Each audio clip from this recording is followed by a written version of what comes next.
What's up, guys? It is I, once again, Joseph Cohen Mason, and today, guys, I want to talk about and review a movie that is among my all-time favorite horror movies, among my all-time favorite movies in general.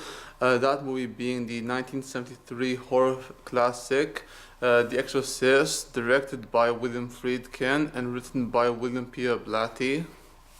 And this movie tells a story of a family living in Georgetown, a family consisting of a mother and her daughter, the mother being Chris MacNeil, played by Ellen Burstyn, and the daughter being Regan MacNeil, played by Linda Blair. And this movie tells the story of Regan getting possessed by a demon, a demonic, satanic demon that is hell-bent on destroying her family, and terrorizing them in their lives.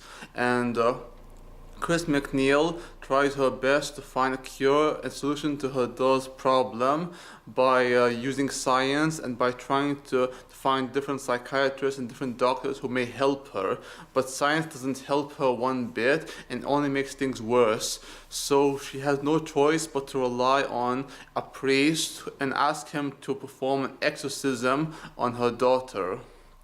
And this priest is a conflicted priest named Father Damien Karras. And Father Damien Karras is a conflicted priest who has a sort of conflict with believing in his faith. He has a huge conflict with believing in God or not believing in God, and he's slowly losing his faith.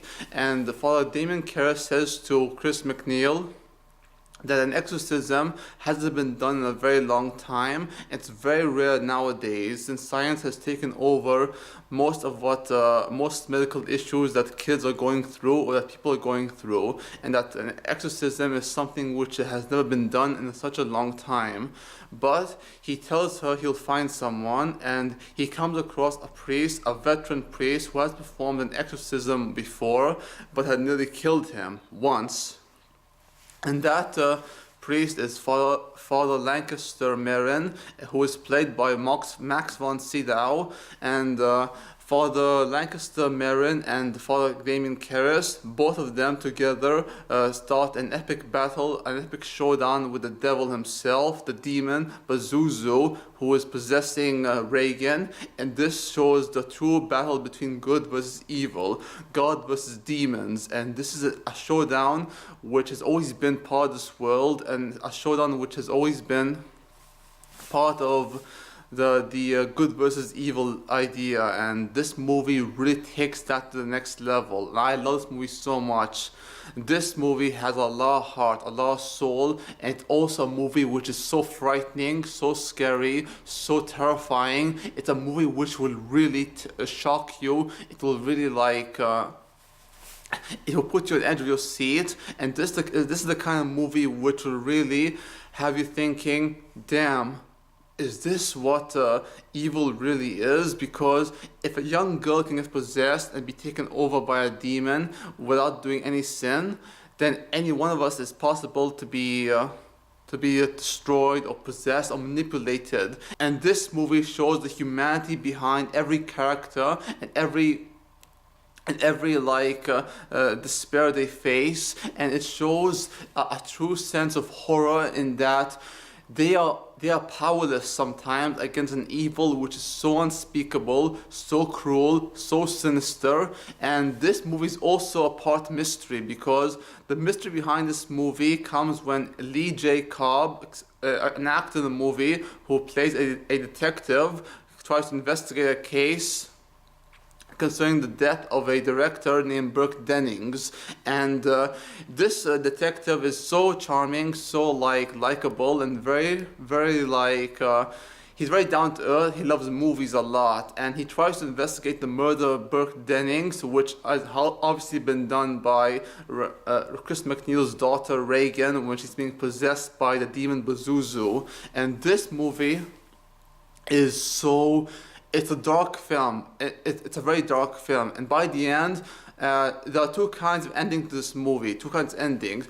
On one hand, you have an ending which is kind of light-hearted, but still dark, and another ending and a different cut of the movie, which is very dark, very it's very like ominous, and I really do love this movie a lot because it shows a lot of sides to evil, a lot of sides to good, and how sometimes that evil will destroy humanity not through like physical pain, but more through psychological.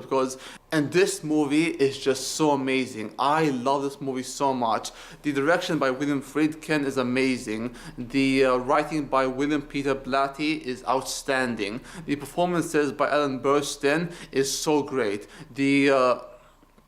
The performance by Linda Blair as Reagan is just, oh my god, so incredible. This young girl has to do a lot of things that you don't normally see a young girl do, especially at movies at the time. And Jason Miller as Father Damien Karras is great. Max von Sydow as this priest, Father Mirren, Lancaster Mirren, is also great. And you also have like Kitty Wynn, an actress who at the time was in another movie with Al Pacino, that movie being The Panic in Needle Park. And Kitty Wynn is a very great actress I love so much. She plays Sharon, the assistant and friend to Chris McNeil, and also a tutor to Reagan. And honestly guys, I love this movie so much. It's a great movie. It's a great like horror film. It's a great drama, a great thriller, a great suspense film. It's a movie which will have you on the edge of your seat. It's a movie which will really terrify you and shock you in many ways. I love this movie mainly because of the fact that it's a movie which does have emotions. It does have heavy themes, ideas. The Exorcist is one of the all-time greatest horror movies and one of the greatest movies in general. I love this movie so much, and you have to check out William Peter Blatty's book of the same name, The Exorcist. Please do read it after you buy it from your nearest bookstore. Until next time guys, gals, peace out, take care, and if you like my video then give it a thumbs up. Please do subscribe to my channel, like my video, and comment if you wish. And if you want to see more from me, check out my other channel, my gaming channel, where I talk about games and do let's plays on games, Mr. Gamer 990. I'll put a link for that channel down below in the info box. Until next time, peace out, take care, adios amigos, and au revoir.